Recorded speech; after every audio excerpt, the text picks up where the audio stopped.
তাদের আইডি বলে হ্যাক হয়ে গেছিল, অথচ আইডি হ্যাক হয়নি তাদের।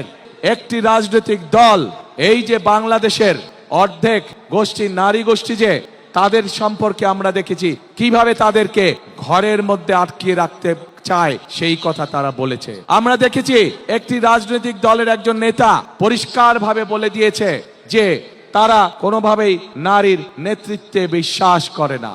আমরা দেখেছি একটি রাজনৈতিক দলের নেতা পরিষ্কারভাবে দুদিন আগে বলেছে যে সকল মহিলা, যে সকল মা বোনেরা কর্মসংস্থানের উদ্দেশ্যে কর্মসংস্থানের জন্য যান, তাদেরকে প্রিয় ভাই বোনেরা আপনাদের সামনে আমার বলতে রীতিমতন লজ্জা হচ্ছে, এমন একটি শব্দ সে আমাদের সব মা বোনদের জন্য ব্যবহার করেছে যা এই দেশের জন্য একটি কলঙ্ক স্বরূপ।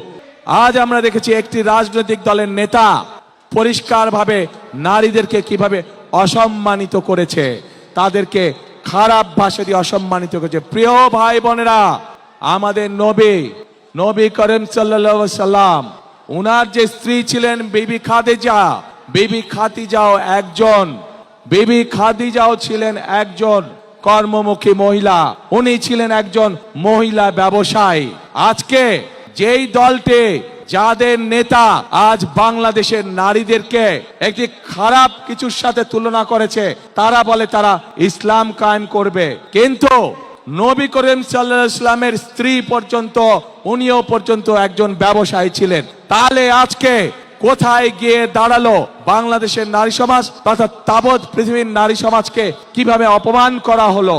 যে দলটি নির্বাচনের আগে দেশের অর্ধেক জনগোষ্ঠীকে ঘরের মধ্যে বন্দী করতে চায়, যে দলটি নির্বাচনের আগে দেশের অর্ধেক জনগোষ্ঠীকে অসম্মানজনক ভাবে কথা বলে, তাহলে আপনাদের কাছে আমার প্রশ্ন, আজকে নির্বাচনে যদি তারা কোনোভাবে সুযোগ পায় নির্বাচন পরবর্তী সময়, তাহলে তাদের আচরণ কি হতে পারে?